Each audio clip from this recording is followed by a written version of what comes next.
Au départ de Bordeaux, Mathieu et moi avions trop hâte de découvrir Venise. Quelques heures plus tard, après 1h40 de vol, le voyage pouvait enfin commencer. Mais avant de rejoindre l'hôtel, on a mangé un petit truc. La taille de la pizza. Vas-tu manger tout ça?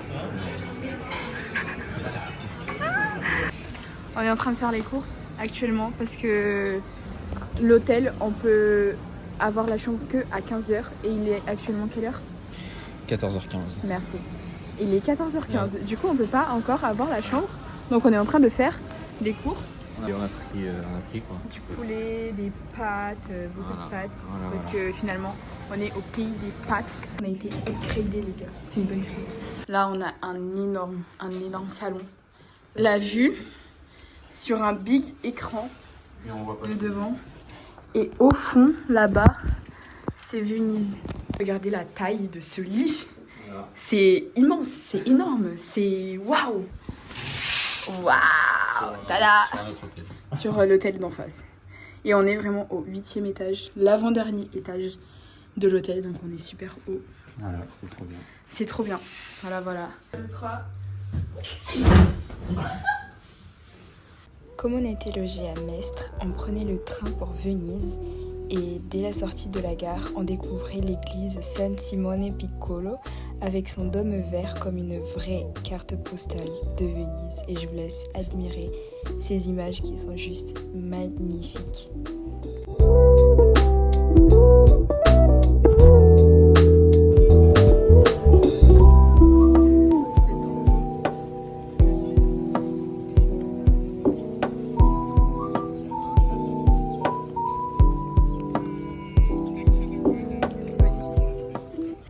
De se perdre dans les rues de Venise et il vient de m'offrir une très belle bague.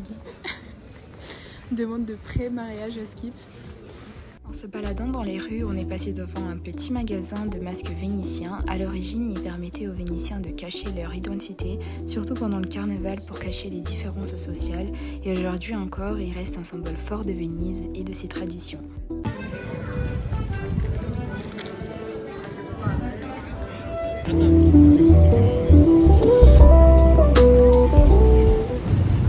Deuxième jour à Venise, n'est-ce pas? Et là on est à la gare. On va attendre. Non, on va arriver sur Venise Santa Lucia. Et aujourd'hui on va visiter quoi? La basilique Saint-Marc et la tour du Campanile. Et on va essayer d'aller voir aussi les îles à côté de Venise, donc Murano et Burano. Hein? C'est demain. Ah, c'est demain. Et de toute façon, vous verrez tout. En plus, il fait trop beau aujourd'hui. Et on va beaucoup profiter de la journée. Et ça va être trop cool. N'est-ce pas? N'est-ce pas? Après le train, on a pris le Vaporetto pour découvrir un peu plus Venise, mais cette fois-ci depuis l'eau, avant d'arriver à notre destination finale qui était la place Saint-Marc. On a pu voir d'un peu plus près les gondoles, mais on est surtout passé sous le pont du Rialto qui a été construit au XVIe siècle et c'est l'un des plus anciens ponts de Venise. Il a été pendant des siècles le seul pont permettant de traverser le Grand Canal.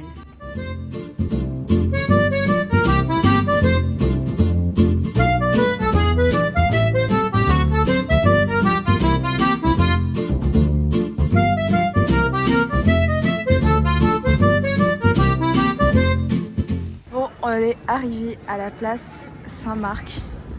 C'est gigantesque. Et c'est trop beau. Il y a encore le sapin de Noël. Juste devant nous, on a le Palais des Doges, qui était quelque chose à visiter. Mais peut-être qu'on n'aura pas le temps de le voir. N'est-ce pas? Et il fait toujours aussi froid. C'est gigantesque.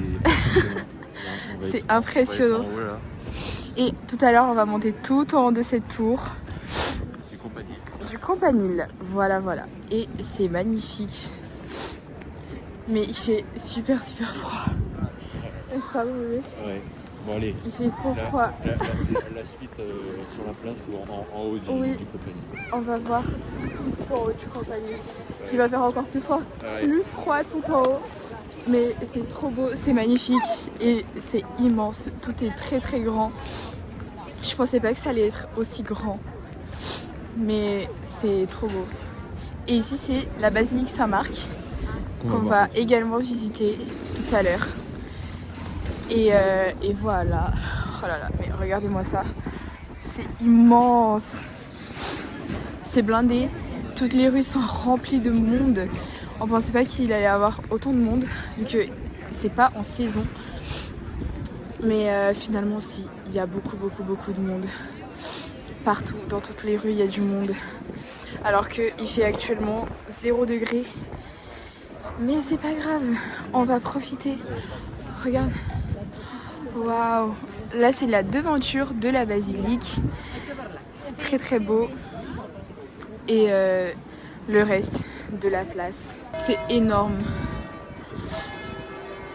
Oh là là. Et on a de la chance, il fait très très beau, il fait du soleil. C'est magnifique. Waouh. Mais tu as froid. Ce point de vue est magnifique. Waouh. Grand soleil sur nous. On a trop de chance. Là, on vient de s'arrêter au petit café du musée Correr. Et c'est trop beau. C'est vraiment la vue du café. C'est magnifique. Toujours sur la place Saint-Marc. On attend de faire la visite. On va visiter le musée après, mais là, on avait un petit creux. Donc, on mange. C'est trop bien. On est en train de choisir. On choisit ce qu'on va prendre. Et voilà.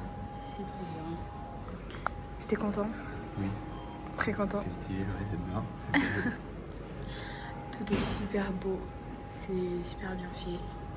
On va manger un petit truc avant d'aller visiter la basilique et le compagnie. Donc on va visiter les deux qui sont à côté. Toujours à la place Saint-Marc. Notre journée va se faire pratiquement que ici.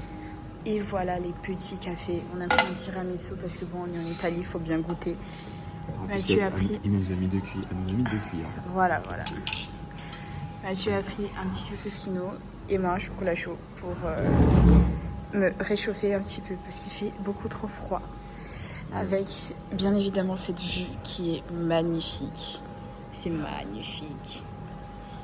L'intérieur, c'est... Même l'intérieur est magnifique du café. Je vous conseille vraiment de venir ici. Parce que tout le monde au Carrefour Florian, là, il est moins bien noté. Faut venir ici. Faut venir au café du musée. Et oui.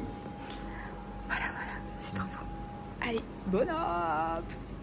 Donc là, nous sommes à l'intérieur de la basilique Saint-Marc, qui est l'un des lieux les plus emblématiques de Venise. Elle a été construite au IVe siècle et elle abrite les reliques de Saint-Marc, qui est le saint patron de la ville, rapporté d'Alexandrie par des marchands vénitiens. Pendant des siècles, elle a symbolisé la puissance et la richesse de la République de Venise. À l'intérieur, les mosaïques dorées racontent des scènes bibliques et reflètent l'influence byzantine de la basilique, donnant donc à la basilique cette atmosphère presque irréelle. Et ici, chaque détail rappelle l'histoire, la foi et la grandeur de Venise. Ensuite, nous sommes allés direction le musée de la basilique Saint-Marc, qui permet de découvrir d'un peu plus près les trésors et l'histoire de ce lieu unique. On y retrouve les œuvres et des éléments architecturaux qui témoignent de la puissance de Venise à travers les siècles.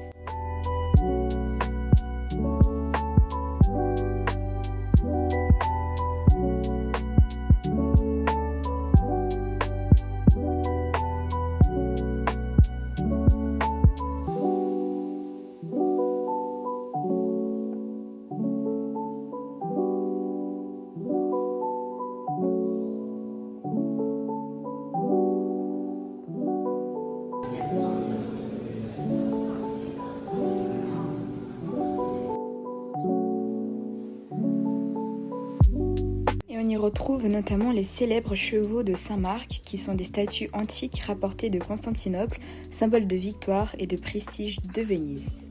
Et en sortant sur la terrasse de la basilique, la vue s'ouvre sur la place Saint-Marc, qui est le cœur de la ville depuis des siècles. Autrefois, c'était un centre politique et religieux de Venise. Cette place accueillait les grandes cérémonies de la République et aujourd'hui encore, elle reste l'un des lieux les plus emblématiques et vivants de la ville.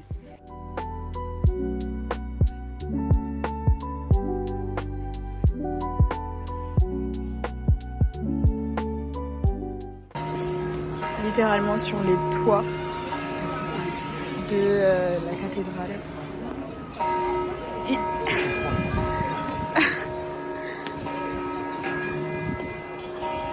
Waouh!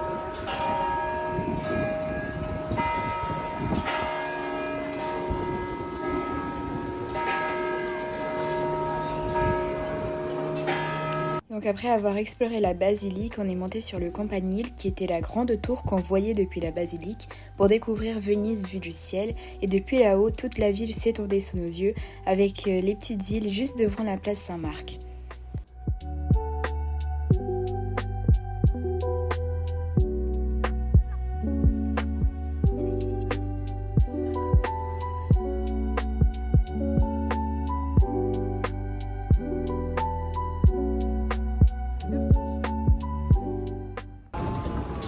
On dirait que les gondoles sont en train de se battre pour passer. 80 balles, 30 minutes. Ah ouais. Encore plus froid qu'on a maintenant. Mais c'est très beau. Et ici, juste là, encore une église. Il y a 200 églises sur la ville de Venise. Il y a 200 églises sur cette ville et on est devant une d'elles. Ici, on est sur la rue de tous les magasins de luxe, donc Valentino, Versace, Prada, Louis Vuitton, tout ce qui est magasin de luxe à Venise, c'est sûr. C'est dans cette rue. Je suis passé en mode qualité. Oula, fais voir. Tu vas aller cambrioler les magasins. Oh, petit passage secret qu'on vient de découvrir à l'instant.